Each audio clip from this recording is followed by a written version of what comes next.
TTADC chong maino rahare BJP party ni bukhakti tini sangrang chalo Depasori community hall nogo 42 Amorpur mondoli lua jimumbai nangkungmani bodolni kuthumong panda khajaga kuthumong panda wo TTADC chong mariwo bahai khlai BJP bodolno krak khaiman abno tuina BJP bodolni bukhakti nangkungmani koglam panda manjakha Depasori 42 Amorpur mondol 14 number board president Taranisen Chakma manjakha Shongkalogo Morcha Gumuti Hankor Secretary Jonto Mia Manjaka Shongkalogo Morcha Hasi Committee ni Adong Rong Dulal Hushan Manjaka 42 Amorpur Mondol ni Adong Juksang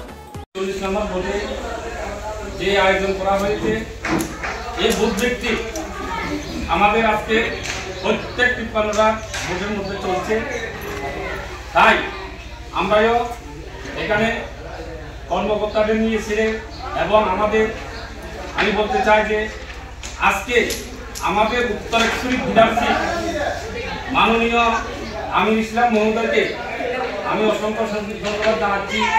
বেশি দীর্ঘায়িত করব না, আমরা সামনে 26-এ ADC নির্বাচন, সেই ADC নির্বাচনকে সামনে রেখে আমরা এখানে মিটিং আয়োজন করেছি।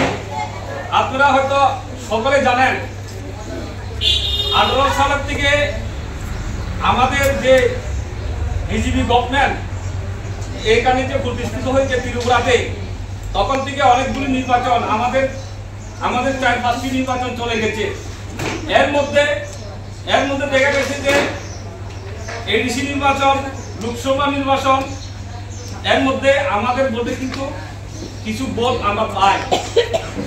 বিধানসভা ভোট যখন নাকি আসবে তখন দেখা যায় বিধানসভা ভোটের মধ্যে আমরা বিজেপি হেরে যাই, কারণ এখানে হাজার প্রায় 27টা মতন ভোটার মতন আছি, 1028টা ভোটার আছি আমরা।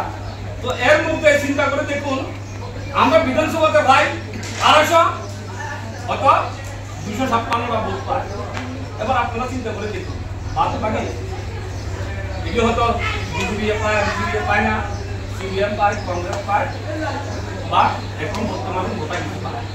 তো আমি বলতে চাই যে আপনারা হয়তো অবগত আছেন, সরকার প্রতিষ্ঠিত হওয়ার পর থেকে আমরা যে প্রথম যে ঘরবাড়ি দিয়ে দেওয়া হয়েছে, কারণে আমরা কিন্তু বিমুখ করি না, রেগার কাজেও কোনোদিন বিমুখ করি না। তো আমরা সম্পূর্ণভাবে পঞ্চায়েত চালাচ্ছি, পঞ্চায়েতে উন্নয়নমূলক কাজগুলো হচ্ছে, সবাইকে আমরা বিতরণ করছি, কিন্তু কারো কিন্তু আমরা বাধা করছি না। তো আমরা বিধানসভাতে কেন এই পদ্ধতিতে আমাদেরকে ভোট দেন, আগে করতে না, সেটা কিন্তু ভাবার বিষয় আছে।